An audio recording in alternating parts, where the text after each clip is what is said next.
Good? I'm good. All right. Welcome back to the MIDLIFE MUSCLE Podcast. I'm your co-host, Joey Atlas. On the floor is the other co-host. You might not be able to see him, but that's Yanko. And today's great guest is who Russell nominated last week, his lady, his companion, Rosalinde Decker. Rosalinde, thank you for making it. Thank you for being here. I appreciate it. Me. And Russell is here in the background. Just in case we need backup, he's here to supply the info. So we're going to get right into it. And I think we already have some context. Again, to review, I re-met Rosalinde as I met Russell doing our Beach Avenue walks here in Atlantic Beach. I realized after the fact that we actually knew each other from about 10 years ago, give or take. Yeah. That's the beauty of life. Sometimes good things come back and you make good connections that you may have had in the past. And I'm sure you've grown as a person, which we're going to talk a little bit about. Yeah. I know I've grown in the last 10 years, Sure. big time. So we're going to get into some of that. So for the person watching or listening, if they're listening on audio, give us the 3 to 5 sentence. Who is this Rosalinde Decker? Like mom, has pets, age, profession. Okay. The short summary. All right. I'm 50. Mm-hmm. I have an 8-year-old and a 17-year-old, and a yellow Labrador named Banana. Banana. Yeah. What are the kids' names? Ava and Robbie. Nice. Mm-hmm. I'm a landscape designer and biophilic designer. What's biophilic? So it's bringing the outdoors in, and it incorporates traditional feng shui as well as really just trying to blend the interior and exterior. A lot of plants, obviously. Yes. Nice. Mm-hmm. Did you go to school for this, or are you self-taught? Mm-hmm. Well, I went to school for landscape design, but primarily self-taught otherwise. Right. So yeah. Awesome. Mm-hmm. Love it. All right. So that's a great summary. As you're listening or watching, if you're not watching, you're going to want to watch. You're going to want to come see these people as we're talking this thing out, having these conversations. Just go to www.midlifemusclepodcast.com or just search Midlife Muscle Podcast on YouTube. Subscribe. You won't miss the episodes that are coming, and you'll be able to see all the past ones as well.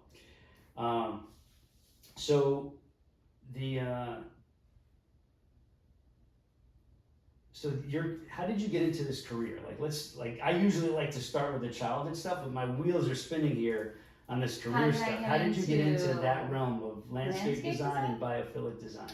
Well, I've been in design my whole life, so I worked my way through college as a hairdresser, and I studied art and language in school originally. And then as I took care of my children, really my son, I traveled a lot, and every place I traveled, we needed new landscaping, we needed new home design, and so I developed my skills in that realm. And around the time that I had my daughter, I guess she was about 2, I decided I really wanted to start working, and went to work in a garden center, and very quickly developed my business from there. Nice. Yeah. All right, so that's why you're so good at the fig tree growing and the herb propagation and all that. A lot of experience. Yeah, yes. Now that explains it. Awesome. All right, thank you for sharing that. So let's now go back to childhood. Where were you born? Where were you raised? I was born in Massachusetts, but I was an Army brat. So we traveled around every couple of years around the United States. We settled in Atlanta, Georgia, and I was there through my teen years and early adulthood, and then I started traveling again, eventually going overseas. And yourself or myself with my son. And now I'm back in Florida. Nice. So if I'm correct, you've been here in Jax for at least 10 years. Yeah, 12 years. Right. Since 2012. Awesome. All right. So let's get into your path into the health fitness realm. Like, when in your life did that start? That has been ongoing my whole life. My mother was really into holistic health. So even though, I grew up in the 70s and 80s, Right. and it was a white bread and bologna and cheese Yes, sandwich I type. remember. Yeah, especially in a military family. But because, the income is not really there. Right. But my mother and her mother grew their own food when they could, and focused primarily on food as medicine. Right. So it was food, exercise, and then doctor. And when we did go to the doctor, we looked at acupuncture and traditional Chinese medicine in addition to Western healthcare. So I was raised with a pretty good understanding of how food worked. Having said that, in my teenage years and my early adulthood, I struggled with body image.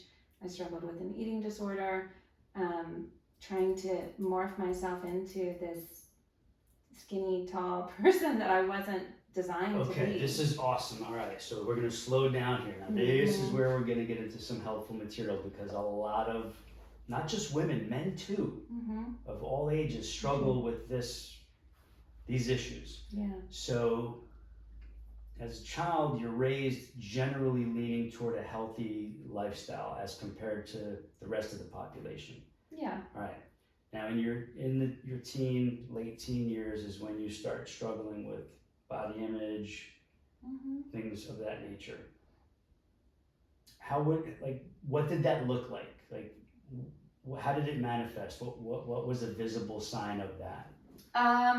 Well, it started with recognizing, that you recognize pretty early as a female what your body is going to look like. And it's really obvious at 13 if you're going to be tall and skinny, or if you're not going to be. And in the 80s, tall and skinny was the thing that everybody wanted to be.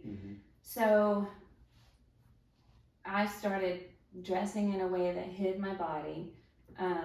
Now, was that because you were not tall and skinny? Because I was not tall and skinny. And you were 13-ish? Yeah, 13, 14, and started dialing back on food to try to get skinnier, get ever skinnier. I couldn't get skinny enough. It reached a peak in my my mid-20s where I became noticeably too thin. And that was around the time that I found yoga. I started finding my own way to empowerment through healthy exercise, recognizing that food was fuel, and starting to pay attention to how I felt with different types of foods. Because I pretty much, before that, worked on restriction. So I tried to keep it as low as possible, which the outcome is, one, you're not that healthy. You don't have great muscle tone usually, even as a young person. Sure. And you just don't feel great. Right. You're not fueling the body and brain with what it needs, so you can't feel great. Right, and at some point, there's only so much you can cut. Right. So I'm going to get into the nuances here, because the details are important. So even though you were raised eating healthy, did you find in your teen years that you were eating more of this traditional American offerings that were starting to spring up, or were you eating too much, where you realized that I'm going to cut back on everything and start dropping this weight? What was the dynamic there? Well, I wasn't heavy. I was normal. So it was more your perception of yourself as opposed to reality. Yeah. I've been the same size for a long time. Yes. Speaking of that, what's your current height and weight? I am 5'6", and I weigh about 144 pounds, something like that. And how long have you been in that zone? So the weight is higher than I used to be because my muscle you got tone, muscle, my muscle tone is significantly more. I would say through my teen years, I was about 135. but I don't without know, the muscle well, density and development. without the kind of muscle I have now. Right. Yeah. Right. But I don't know if you remember the way they used to scale bodies. Like if you went to the doctor at 5'6" and 135, you were on the high end Yes. of weight. Yeah, those charts are like not. They're totally crazy. Especially for people like us, Yeah. they're not accurate at all. Right.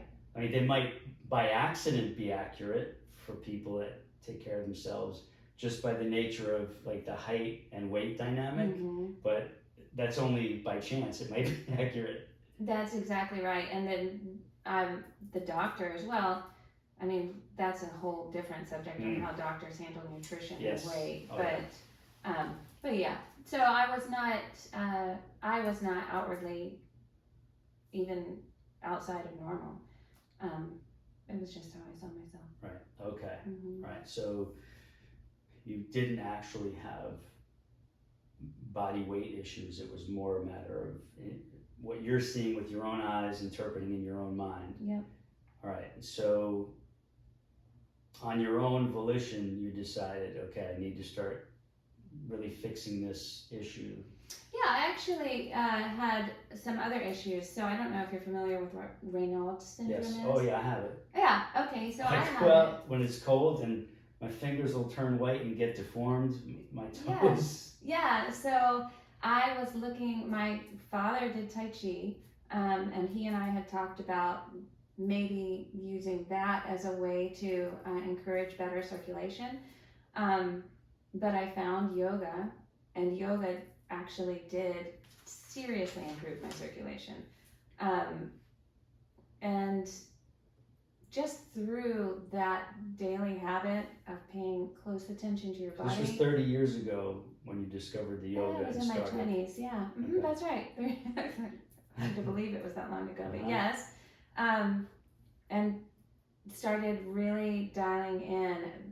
The more in tune I became with my body, the more in tune I became when I ate, the more conscious my eating was. So I was less inclined to indulge in sweets. Right. You know, I had a definite sweet tooth, but... I know I do. And does Russell?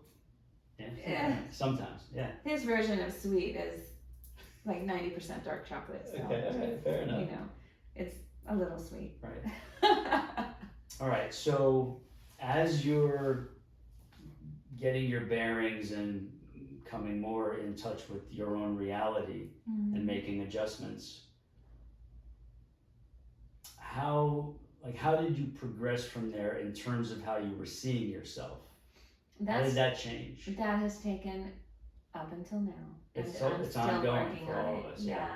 It's never gone away, but as I felt better, and honestly having children helped a lot too.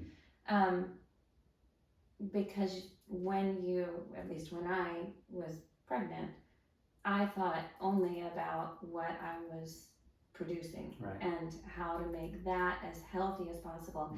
And so that was an immediate shift. But I would say it's an ongoing thing. I'm always reminding myself to be grateful for where I am. Yes, so gratitude is huge and helping to see reality. In the early stages, how did you, was it as easy as you justifying the intake of better and more nutrition for your health, your energy, your wellness as a priority over you trying to maintain some false weight for how you were seeing yourself? So easy, I'm not sure. I think I would call it, for me, there were two sides. One was always there. It's like the shadow that just never quite goes away, and then you try to lean into the healthier side. So considering really what you need that makes you feel good. And I didn't at that stage really count. I never really counted calories or anything like that. I just paid attention to what I needed, and progressively, and learned more about nutrition. And as I learned more, and as more information came out, because that's also fairly recent, Right. in the last, 20, 30 years, a really decent knowledge of good nutrition. As I learned more, I honed that, and as I fed my own children, honed that as well. Right. So. Okay. So in the early stages, and I want to pull a little bit more out of this because I know there are so many females that are struggling in their earlier years, Yeah. like late teenhood, early adulthood, Absolutely. who need to hear this because it's going to help them tremendously. When you started being conscious of how you're fueling your brain and body, did you start gaining weight, or like what was changing, and how were you mentally handling that and seeing the benefits of it? Like, what was that inner conversation going on, as best you can remember? So that period of time where I got so skinny that I got sick, I ended up, that was a big turning point actually, because I got pneumonia, and I mean, really Your immune sick. system was down. Yeah, the whole deal. yeah. So because I was incorporating yoga at the same time, I mean, I was getting stronger. Plus, I ran. So I would say that I didn't get a lot bigger. My size changed maybe one size or something like that. And I felt so much better, and I looked good. You can see even then that you look stronger, and you feel stronger. So it was a positive adaptation for me. So it sounds like that inner transformation had you seeing yourself more accurately and clearly. Yeah, I think so. Right. And so you were also able there to was a lot of appreciate it. feedback. Feedback from people that I knew who made positive statements, which definitely helped. Right. I mean, the weight thing, you'll hear women in particular, and men, talk negatively about themselves. And that's kind of, an ongoing chatter. It's really important to get the feedback from people when you're doing something that's good for you. Absolutely. Or it was for me, at least. Yeah, no, it is critical. We need that outside affirmation and support and encouragement. Super important. Unfortunately, not a lot of people, but there are people that don't get it despite their best efforts. Actually, some people try to sabotage them. Like I've had clients I've worked with over the years who they're trying to do all the right things. Like they've made a decision. Unfortunately, the people around them, they're not willing to get on that boat. And so it's either consciously or unconsciously, they're trying to sabotage that person's new efforts at a new lifestyle. And so there's some dysfunctionality there that, besides coaching somebody on, okay, this is the training program we're going to be doing, this is the nutrition framework we're going to follow, the coaching on these subtle, more intangible aspects of dealing with the people around you so that they don't sabotage you. Sometimes that's some of the bigger issues in coaching people. It's these other more ambiguous elements of living this kind of lifestyle permanently that have to be worked through. And so I've had to teach people, how do you handle a husband or a spouse or a partner or your in-laws who are always trying to take you down at every possible opportunity because they don't want to elevate themselves to what you're doing. They still want to live the old way. Yeah, and then there's also the, not enough, like the constant, oh, well, you're getting thinner, so you're only going to keep getting thinner. The focus on this outer goal instead of wellness and health, I think, can be really destructive too. Yes. Because somebody who struggles and then finally gets on a good regime can easily get kicked off if they feel like, oh, nothing's happening, or it's still not good enough. Right. They just throw in the towel. It's not worth it. I'm giving up. So, as a side note here for anybody tuning in, watching, or listening, and we're talking about weight here. One of the things I do with people when they ask me a weight question or they make a weight statement, like I need to lose weight or I got to drop this extra weight, Like, well, let's reframe that. Like, it's really not your weight that needs to change, even if you're technically 90 pounds overweight. The focus has to shift to, I need to change my body composition. Because if you change the focus in that regard, then how you go about doing that is going to have a very different look as opposed to having to drop this weight, right? So, change my body composition. All right, well, what does that entail, right? So now you start implementing the lifestyle habits to change your body composition. The weight's going to take care of itself. That's right. Right? So a lot of people still don't get this. And I'll say this every time I get the opportunity to change somebody's paradigm. Oh, I gotta work on my body composition. The weight will take care of itself. Yeah. Okay, how do we do that? Right? So here's the framework to do that. Really good stuff. Again, like when we have these conversations, I didn't know this was gonna be part of the conversation. This is awesome. And number one, thank you for being so vulnerable to share this. This is only going to positively impact anybody tuning in, whether it's the day I publish this or a year later when somebody comes across it. Going to be evergreen helpful. So thank you. Yeah, well, I certainly would love to see kids not go through that kind of Agreed. that kind of process. Yeah, that's tough to see. But if we can keep doing what we do and put the messaging out there, whether it's they find our stuff randomly or we get connected personally, to just teach them the truth. Yeah. Part of that is that this doesn't have to be torture. It doesn't have to be unpleasant. It doesn't have to be crazy or unreasonable. If you learn the right, gentle, tried and true basics that have existed since we've existed, really simplifies everything. Yeah. Right? And then they just need a little hand holding and guidance and yep, that's good, you're doing great. And then before you know it, some of them not only build up enough momentum to take over on their own, they become a teacher to others in the future who are looking for that kind of help. Yeah, I think so. Absolutely. So good.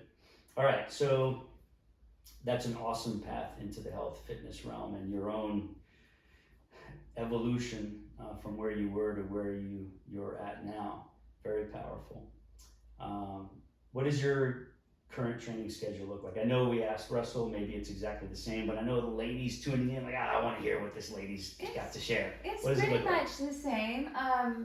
We work out together, so about 3 days a week we do lifting, and it's can we say resistance training? You can call it resistance training. Okay. Yeah. I particularly like weights. Right. I know that as I enter menopause, my bone density is a major part of my longevity, and resistance training is really important to bone density. Absolutely. So I do that 3 days a week, and then a couple of days we do a cardio 2 days cardio focus? Yeah, like strictly cardio would be cycling or rowing or something like that. Not a very long cardio at all. Average session? 10 minutes, 20 minutes, something like that. Good sweat breaker. Yeah, exactly. Get your heart rate up, get everything moving. And then on the days off, we do things like tennis this morning, surfing, which I just learned how to do. Nice. So exciting. Walking, things like that. Okay. A lot of walking. Yeah. I think we cross paths walking or biking so many times a week. Yes. But that's how simple it is, though. Like a lot of people don't understand. Like the foundation of your at least middle-age fitness program and beyond, you just simply have to be moving, right? So that's the foundation, right? So you got your foundation of daily movement, biking, walking, hiking, light swimming, paddling, surfing. Then you got your resistance training, which is for muscle development, bone density. Even as guys need that bone density boost, because it happens to us as well. Then we got the mobility, right? So where does the mobility, remind us, where does that fit in? Well, for me, it works best to do a little bit of yoga after every session that I do. I love doing really long yoga sessions, like an hour long, but time-wise, that does not always fit, and I would much rather have 5 minutes of mobility than 1 hour of mobility once a week. Sure. So usually we'll incorporate 15 minutes after every session, and that makes a massive difference. So whether it's stretching or yoga, obviously for me it's going to be yoga. Perfect. So I try to, part of the paradigm shift I try to take people to is, this doesn't have to be overwhelming and complicated. It's like, if you get the stuff right in the first place, it's basically small doses every day. Consistency is the key. Yeah. And you add in good nutrition, and it's like the synergy of that is very, very hard to beat. But it's got to be done. Like, you can't do it for a day or two, take 5 days off.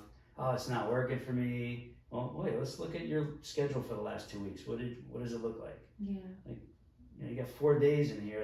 All the other days you didn't do anything. Like, of course it's not going to work, right? So it's like, all right, let's get real. Consistency is the key. And so when I'm talking about this, because when you simplify it like this, and if it has to be small doses, it's a million times better than zero dosage, right? And so I'm saying this, and like these flashbacks are coming to me of clients who've said, yeah, somebody said, like, if you're not doing at least this amount, don't even bother, because you're not going to change your body. It's like, no. If you're doing the wrong thing that's ineffective, yeah, you're probably going to have to spend a lot of time trying to do it to get a little bit out of it. But if you're doing the right things, you don't have to spend as much time, and you just have to focus on consistency then, of making that thing a regular part of your daily lifestyle to get those compound benefits. Really good stuff right there. Awesome. All right, let's go into the nutritional framework. How would you describe? Well, we did the framework with Russell. If you want the nutritional framework, go to the episode before this one. By the time you see this one, that one will definitely be posted. It's Russell's. He describes the nutritional framework for both you guys. Well, let's get a day in your life, because I know that lady watching right now, she wants to know, what does Rosalinde's day look like in terms of nutrition and hydration, beverages? So I start off every single morning with probably a 24-ounce glass of warm water with a little bit of sea salt and lemon. Awesome. That gets my hydration going, it gets my system moving the way it needs to. Then I have coffee and breakfast. And my breakfast. After that? I take a little bit of time. I like to get up early and spend a little time doing things for myself before my children need me. What's early? What time? 5:30 or 6. Okay. And before we go any further, tell me about, what does the coffee drink entail? It's either black, or I add sometimes a little bit of collagen and an adaptogen creamer. So non-dairy. I don't do a lot of dairy. Right, understood. Do you lean toward organics as well? Always organic. I figured you would. I know we talked about it with Russell, but your background, you understanding. Absolutely. I mean, they're more expensive, but I will err on the side of expense in nutrition for myself and for my kids. Absolutely. For sure. And so this is good, because I don't want to misguide people. Generally speaking, yes, they're more expensive, especially if you're in Fresh Market or Publix or Whole Foods. But you can find awesome organics at Costco, Walmart, yes, big time. I got half my refrigerator is Walmart organics. The rest is Costco. Some from Trader Joe's, some from Sprouts. BJ's has some. So they're becoming more cost efficient. It's more doable for the masses now. It's more accessible, and also my son was calling it an ingredient house. Is that what he called it? And it made me laugh, but we make our own food. Right. So it's fruit, vegetables, meat, and and some very few grains. Right. And I mean enough, but we are not buying a bunch of packaged foods because there's a bunch of stuff that's called organic or paleo or Right. you know, who knows what the name is, and that stuff is full of Yeah, it's garbage. it's more marketing than anything else. Yeah. It's clever positioning. Yeah. All right, so we got past the coffee. What does the rest of the day look like? So let's see. Coffee, breakfast. My breakfast is usually a balanced mix of protein, carbs, and fats. What would those look like? Eggs. One example. My favorite breakfast is one Russell has, which is eggs, egg whites, greens, Ezekiel bread toast or sour bread, and an avocado. Nice. What time would that be? For me, it varies. I would say around 7:30. Okay. And that's before training, right? Yeah, that's before training. Okay. So then I'll drop my daughter off, work for a little while. We usually train around 11 or so. Depending on when we're training, I might or might not have a piece of fruit. I digest more slowly than Russell does, so whereas he can eat and go, I need an hour to be able to do that. So while I appreciate the benefits of working out with a little bit of fuel, sometimes that just doesn't work. Right. Then let's see, after I work out, I'll come home and have lunch, and that'll be protein and vegetables, you know, some type of carbohydrates. What kind of protein might that be?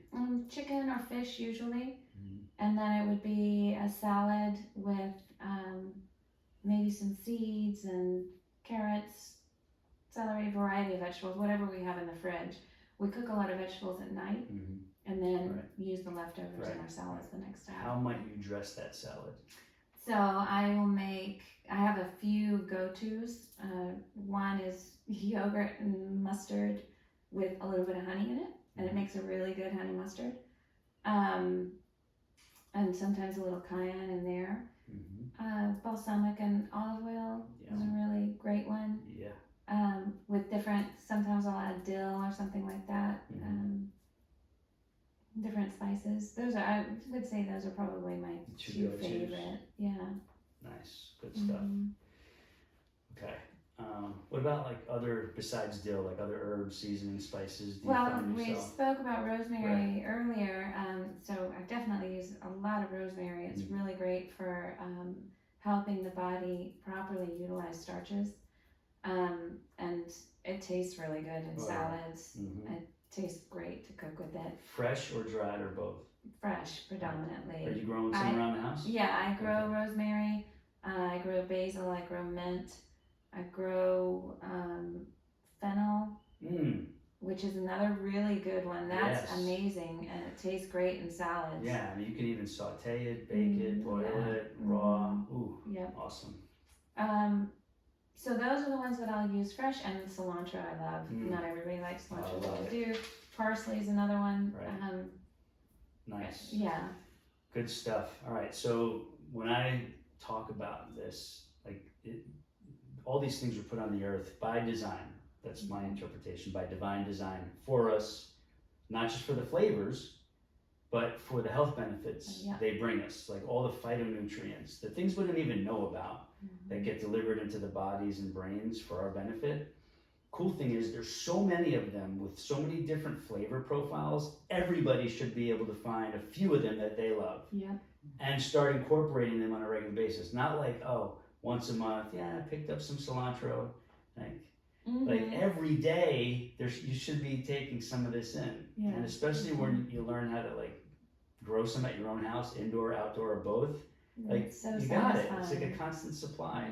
And then with the ease that we can get it at stores like Walmart, like Costco, like Publix for us around here, there's really no excuse. Yeah, I would agree, and it makes food more enjoyable. I think I have found in my own experience, and then with people that I work with, there is a lot of, again, this feeling like in order to achieve whatever your goal is, you've got to restrict, and that the food must not taste good, or it has to be diet food. Yeah, diet food, right? And it's like, no, this is really flavorful, good stuff. Yes. These are recipes that are more similar to recipes that my grandmother and great grandmother used, because they were using real food and real ingredients, real herbs, seasonings, it makes spices. a huge difference. I call it fitness gourmet eating. Yeah. Right, because when you make things right, it's like, people ask me how I make stuff sometimes. I have guests over, like,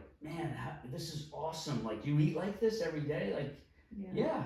Like, and if you take a step back and look at it, it's like, yeah, there's a bunch of veggies, all these herbs and seasonings, just enough like fat, not overdone with the olive oil or the avocado oil or whatever oil of choice I'm using.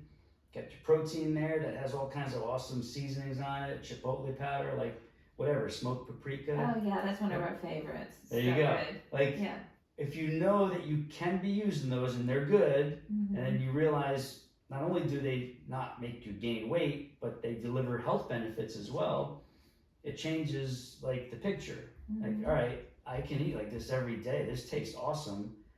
And then because it's all good, I'm not on a diet, I'm feeding myself what my body and brain need, I can do this. Right? Yeah, and it feels like self-love. Oh, it doesn't feel like deprivation. That's right. Absolutely. Total shift. Yeah. And the crazy thing is how many people out there are still under the impression that, I got to go on a diet to get all this weight off. Like, I'm going to be hating myself. And then Monday rolls around and they're like miserable because they're doing whatever crazy diet they're starting that week. Right. And that's, we all know where that ends up. Crash and burn, start all over again. Sure. Right.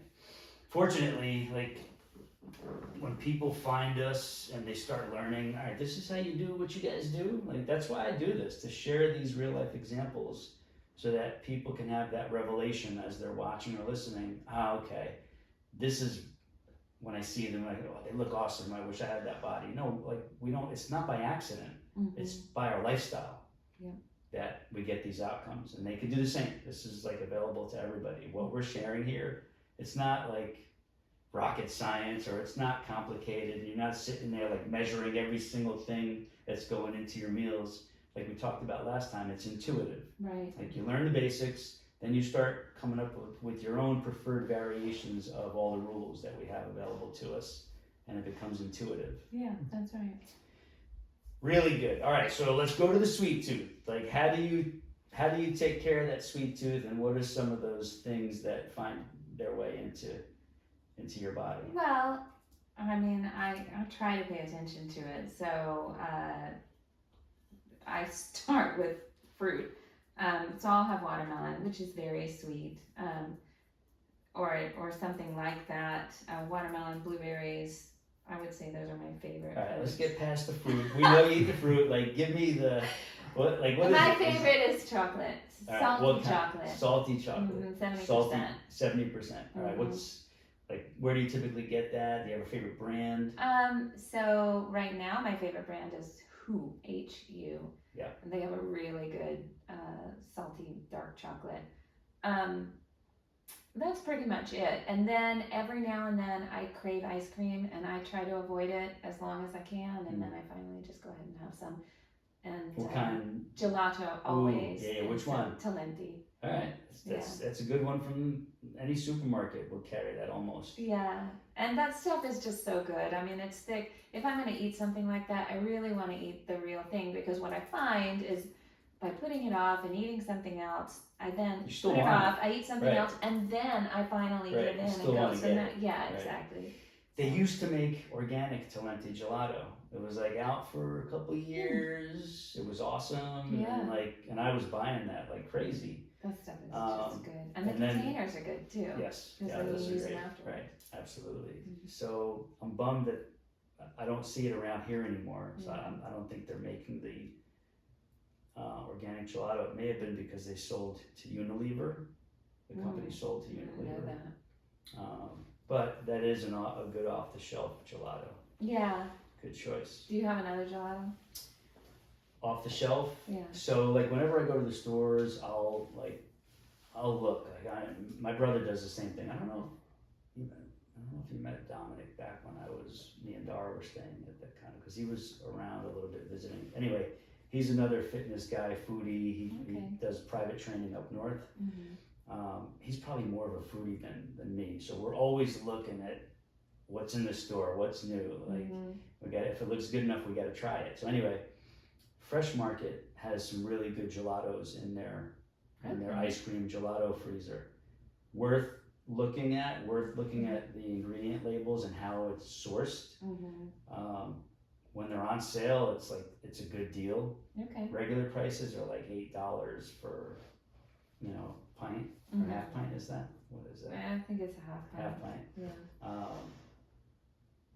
But really good quality. Like you Okay. could taste it when it's like, yeah, this is really well made. Yeah, if you're gonna eat it, you want to eat the real thing. So there's Dolcezza, I think one of the names is. All right, that's good stuff.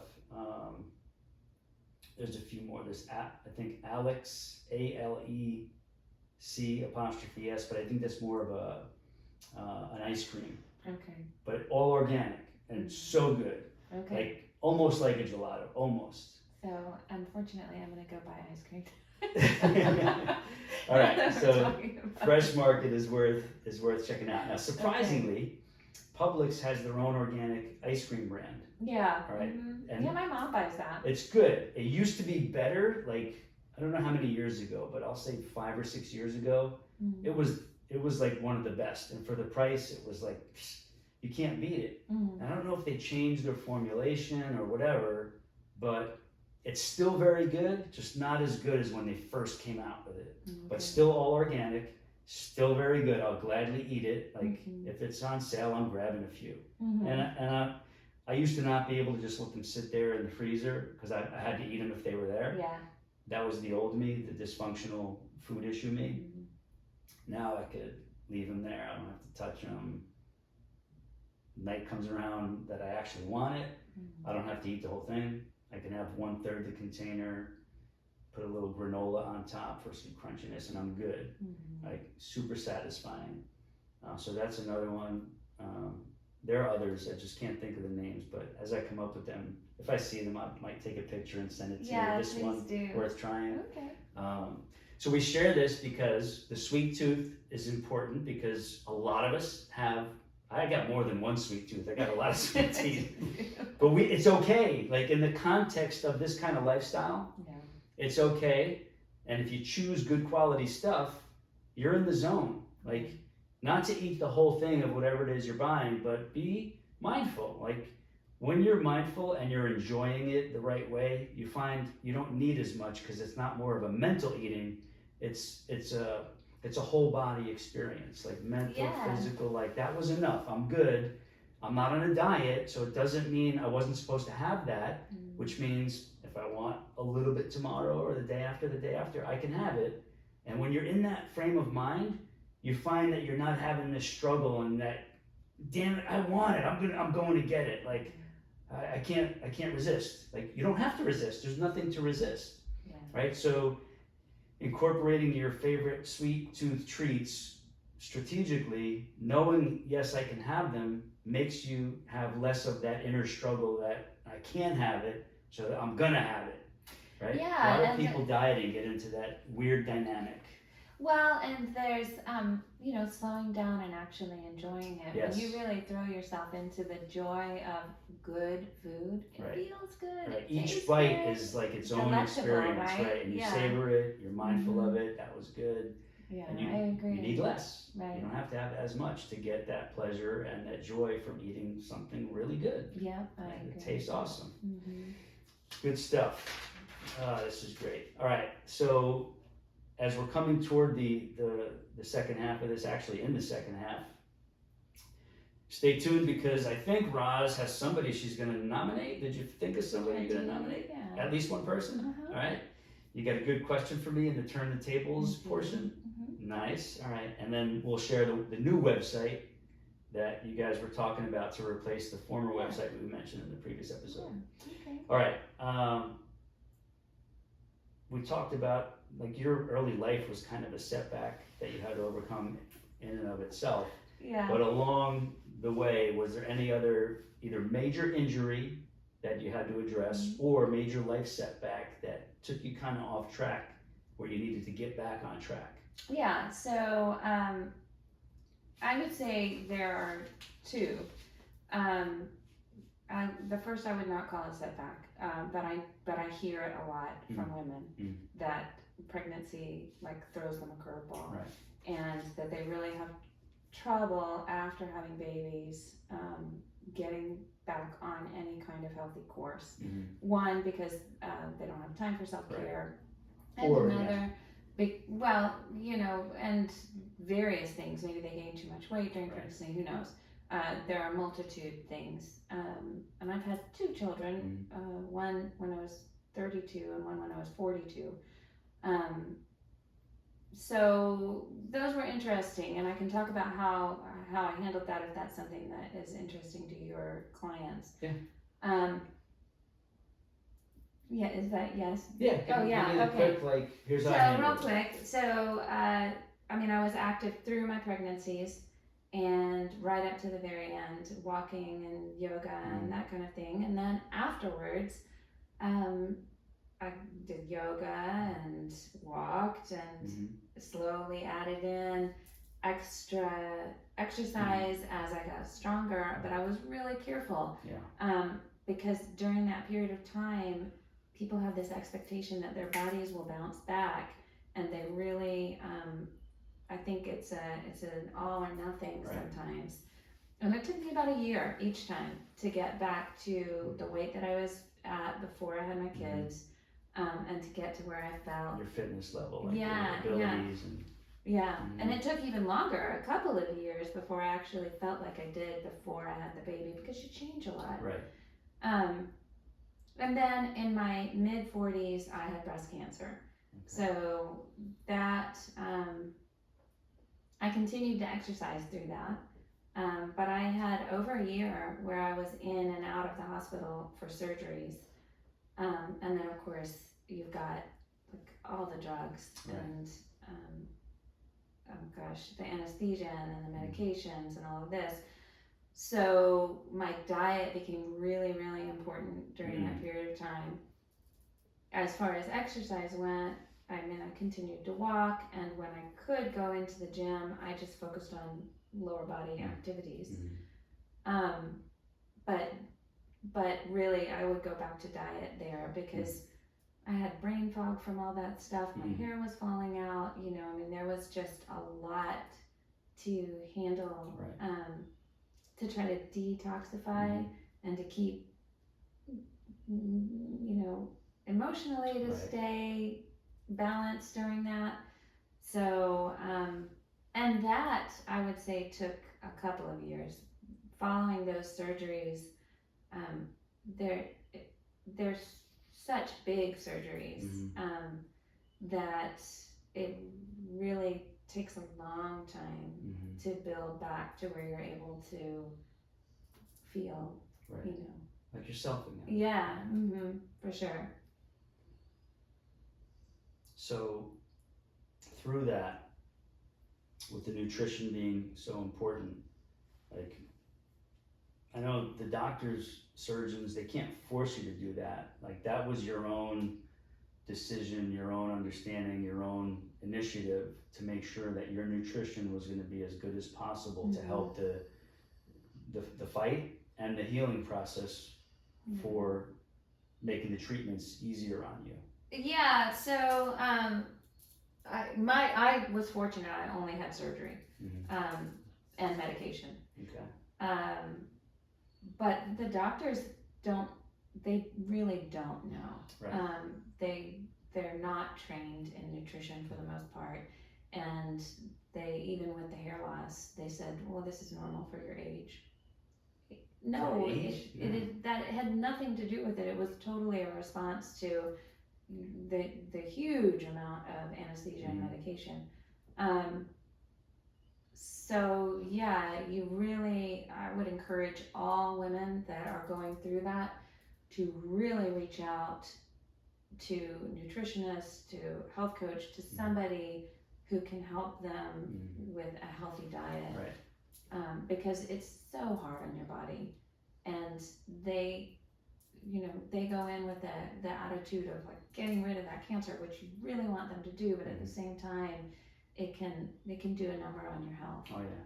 And then if you have to do chemo or radiation, that really takes you down a very difficult path to recover from.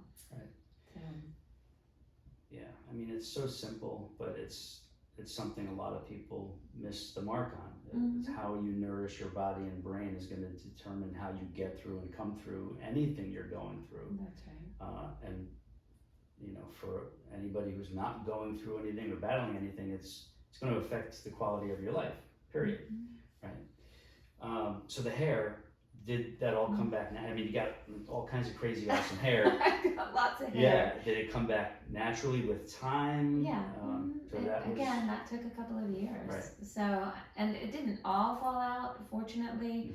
The medication that they had prescribed for me was not great, but you know, anyway, I guess I probably lost about half of my hair, and then it slowly came back with time. And, Right. Awesome.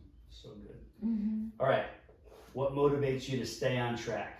Well, a huge appreciation for my health. Right. I mean, that since that, I've actually changed a lot of the things that I do. So even my career path, because I am really, really appreciative of being here and being available to my kids and being able to feel as good as I feel and look forward to a long life. Right. So I would say that's my primary motivation. And then I would love to help other women, and particularly females, but people in general, find a happier, healthier forward trajectory for themselves. So the desire to be somebody leading by example, showing them, here's how I do it, here's how you can do it too. Yeah. Awesome, love it. So that kind of explains what goals you have from here forward. It's being there for your loved ones, kids, I'm sure, Russell, other people you want to help, maybe you haven't even met yet, who are going to come to you for help.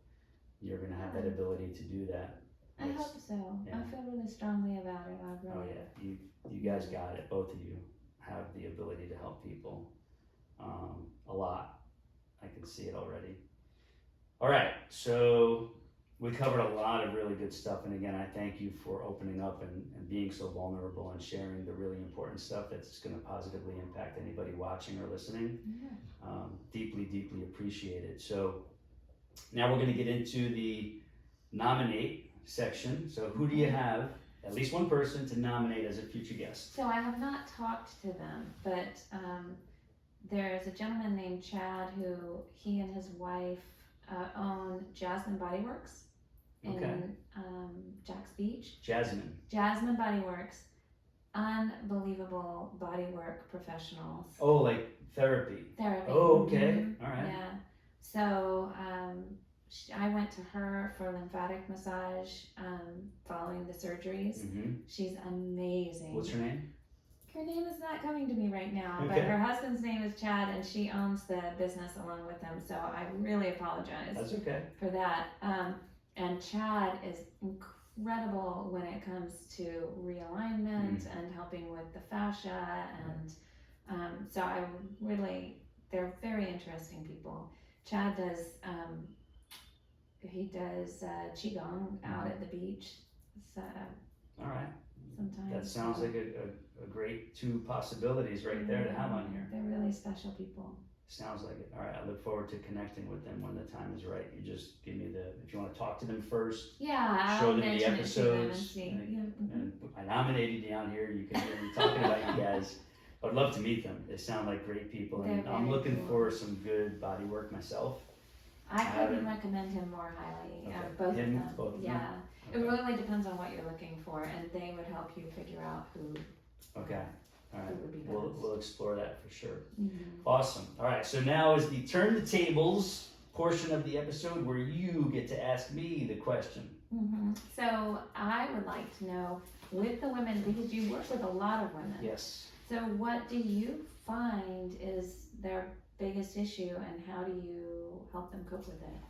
Their biggest issue is it's twofold. One of them, the obvious one, is knowing what to do that is safe, beneficial, and effective. All right, because most of them, they find me after they've done a local HIIT program, a local I don't want to say the names, but a high intensity class, you know, going fast, doing as much as you can in this time frame, then go to the next station, and, you know, doing that, run them into the ground kind of approach. Or they hired a regular certified trainer that's taken through all the gym machines, doing all these things, and like, that's not for your average woman. Yeah. Like, the machines, the way they're biomechanically built, it's bad for a lot of guys, let alone the average female, right? And that approach anyway is just very, the average woman might stick with it for a few weeks, then they're like, man, this is so long and time consuming, and I'm not really seeing the benefits. Actually really hurt sometimes. Some of them, they'll come, you know, it could be modified CrossFit, which sometimes is a disaster. Sometimes it's awesome. I've met some really good CrossFit people over the years. I've met a lot who like, well, just let's do this, let's call it this.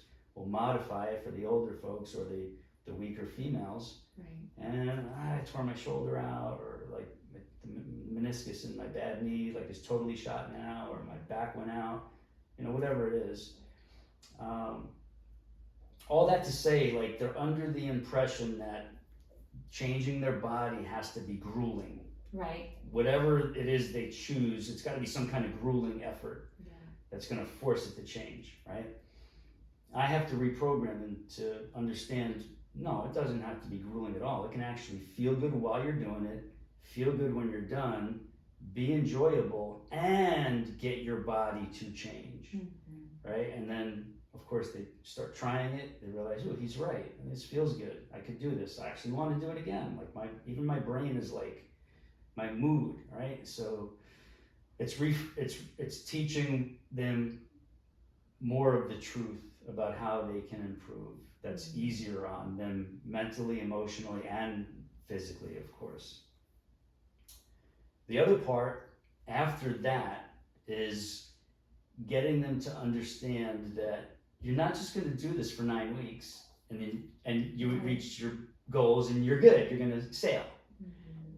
You're going to coast the rest of the way. No, this is a lifestyle, right? So what you're learning now, you're going to continue to do and make this a regular part of how you live, right? And so a lot of them haven't fully grasped that. Like, oh, I got this wedding coming up, or I don't know, I got this cruise coming up, or a reunion, and I got to look at least halfway decent, right?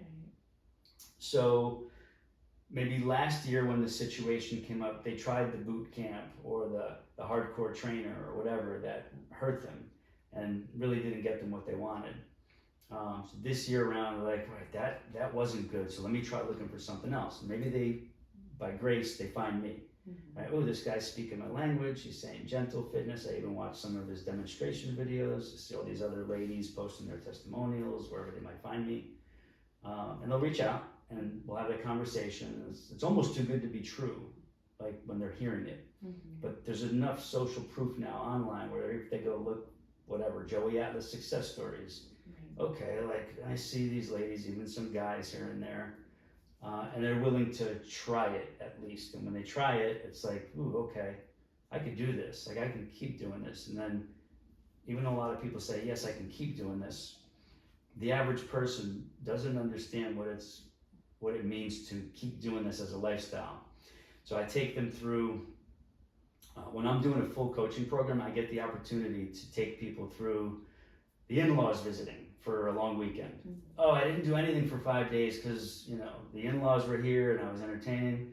Well, no, it's, you know, they got to understand you have your life, and you get up half hour earlier to get you taken care of, then you can tend to all your guests. But not just not do anything, and then that 5 days turns into like 3 weeks, and you're feeling like pudgy around the middle, like sluggish, depressed with yourself, like mad at yourself. I teach them how to like navigate those situations. Like, go on a vacation. You know, usually vacation is vacation. We take off from everything. Like, well, why take off from your fitness when it's doing so much good for you? Like, can't you just take 45 minutes each of those days in that whole vacation week to like maintain all these awesome bits of progress you've made? Like, yeah, I guess I can. I was like, well, if you don't want to have to keep coming back to me, you got to just plug these holes. Like, and once you plug those holes, to simply continue what you were doing the other days of the week or before the guest visited or before you got sick for the weekend, you just get right back on track, and now you're fixing the problem you used to create for yourself. Right? So once they can absorb that and make that a reality in their own paradigm, then they know, like, being selfish when their family or in-laws come to visit and taking their own fitness time is not selfish at all, because they get to then be their best self for their family and guests, right? It's like, okay, that changes things, thinking about it that way, right? So it's this teaching process of the mental part of the game, not just here's the correct stuff to do now, but now I'm going to teach you how to make sure you keep doing it, which happens between the ears, right? And how do I manage the schedule? How do I pre-plan for when, you know, Bob's family is coming to visit for the weekend, you know, for the kids' graduation or whatever? How do I make sure I don't realize, oh my Lord, I went 4 days without doing anything? How did I let that happen? It's because you didn't look and pre-plan and set your intentions in motion before that weekend even came around, right? So it's just teaching them that, like, how we live our lives. It's like there's really no reason to stop. Maybe we do take a day off here, a day off there, maybe even 3 sometimes, but even on our days off, we're still getting some kind of walks in. We're still stretching if we're just chilling out on the floor, whatever, right? Like, it's not fully off. And your eating is probably still in the zone that you've created for yourself. So that's good, right? You didn't go blow it big time on the nutrition side. So it's teaching these things that we take for granted as like a default lifestyle.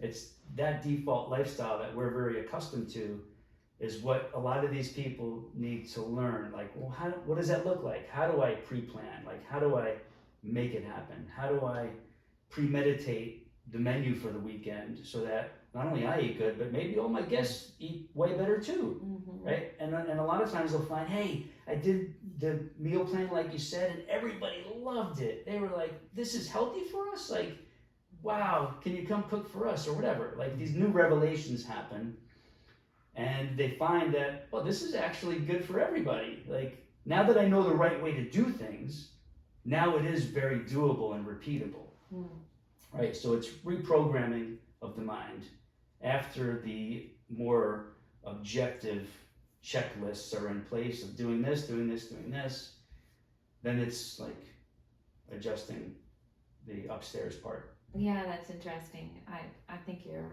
right that people tend to think of fitness or body weight or whatever as a destination that they're going to get to, and then it's just going to be like that. Right. Yeah, and and also again the eating thing, that it's comfort food or self-care to indulge in stuff that makes you feel awful, right? So that your system's all messed up for your whole vacation, for example, and you come back sluggish, and you probably take time just to get back to things just because you feel so bad. Right. Yeah, that's interesting. So on a little side note, I've had clients who they're able to take awesome vacations because their financial status allows them to do that. And one thing they would like to change is, when we go away, we just indulge so much, extra drinking, lots of heavy, rich foods, desserts. It's like, how do we fix that? It's like, well, maybe rethink where you vacation and the kind of venue you go to. So I've had clients like literally revamp their their vacation planning to a more active location, a fitness, health-oriented venue, where the foods that are prepared are still phenomenal. They're still going to serve dessert, but it's all healthy, like locally sourced. The portion sizes are well matched to what you actually need, instead of like the all-you-can-eat cruise type approach. So it's also a very mindful vacation location and philosophy of how that facility or that location is run for people coming who are very health conscious, fitness oriented, who are looking for a vacation spot and destination who will cater to their lifestyle needs and goals. A lot of these people don't know places like that exist now, Right. and it's growing, Mm-hmm. right? So like once you start looking, they're like, oh my Lord, there's these awesome places we're finding we never knew about, Mm-hmm. right? So it's that education part of this realm we live in, that we exist in, that other people don't know. Oh, we got vacation figured out too now. This is awesome. We could stay on track, maybe even make more progress on vacation because we got cool classes we can take. There's going to be a hike guide, kayaking, gentle body weight training class. All the foods are like there for us. We just got to choose what we want so that they know what to make for us specifically. Mm-hmm. And it's like we come back in better shape from vacation now instead of getting set back, which is a very, very different outcome as opposed to the stress they're feeling as the vacation gets closer. Mm-hmm. So I have people that are like, I'm stressing out, vacation's coming, I know like, we're gonna be eating too much and drinking too much, and I know I'm just gonna like be mad at myself when I get back. And they're right, they are. Mm-hmm. Now this turns the tables where they're going on a vacation that they're gonna thoroughly enjoy and come back, if not maintaining, in an even better position than when they left. Yeah. With new tools in their pocket, new strategies, new interests in the active lifestyle that they can now go and pursue when they're home. Yeah, I mean, I love that because you're really talking about completely reshaping the way people see their lives Yes. in general. It's incorporating Right. it into every It's more holistic. aspect. It's Yes. we're looking at everything now, That's right. right? Even the vacations, even when family and in-laws come and stay at the house, and we still have to cater to them, Mm-hmm. but we can't forget us. And actually in that process, we can make their experience here even better Yeah. and more enjoyable Mm-hmm. and fulfilling. For sure. Beautiful stuff. Great question. Nicely done. Great answer. Thank you. All right, so let's share the new website that we spoke about that's going to be in place of the one Russell shared, which is a no-go. So it's number one, house wellness. onehousewellness.com. And Mhm. let me ask you this. See, I saved this. I didn't ask you when you guys told me. How did you come up with the name?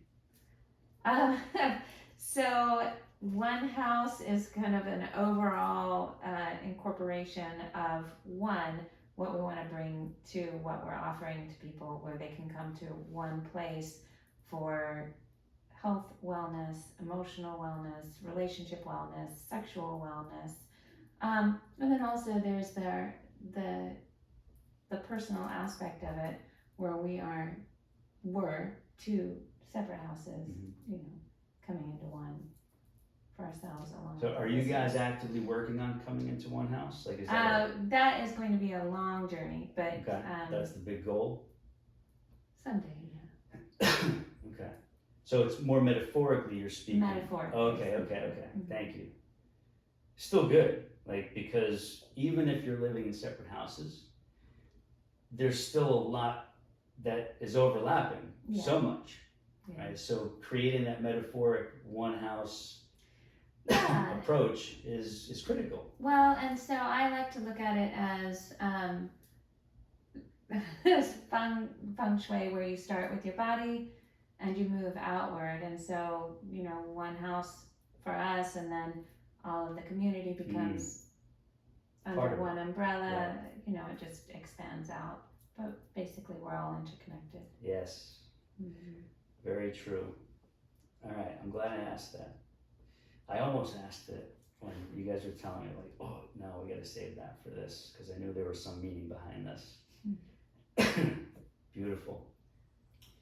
Well, Rosalinde, you've been awesome. Thank you so It's been a much. This pleasure. was, again, like I said in Russ's, I've said in so many other people's, this went way beyond what I thought we were going to cover. And I knew it was there. It's like, that's why I do this, to get that story that is, most people wouldn't know that. For And sure. most people couldn't benefit from hearing that and like having more strength, more hope, more like opening of their own vision for what's possible in life, regardless of where they're at right now and what age they are, because what you shared is applicable to any age in the journey that we're all on. So thank you. Deeply appreciate it. All right, well, that's it for this episode of the Midlife Muscle Podcast.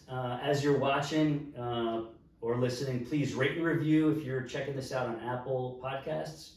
If you're watching the video version on YouTube at Midlife Muscle Podcast, please leave a note in the comments, send some love, thanks for whichever episode you're watching. If you're seeing this one, please let Rosalinde know how much you appreciated her sharing, and let us know specifically what you enjoyed and got the most out of in this episode. Even if it's several things, please let us know. That's important to us, and other people reading the comments after the fact will be benefiting from what you share as well.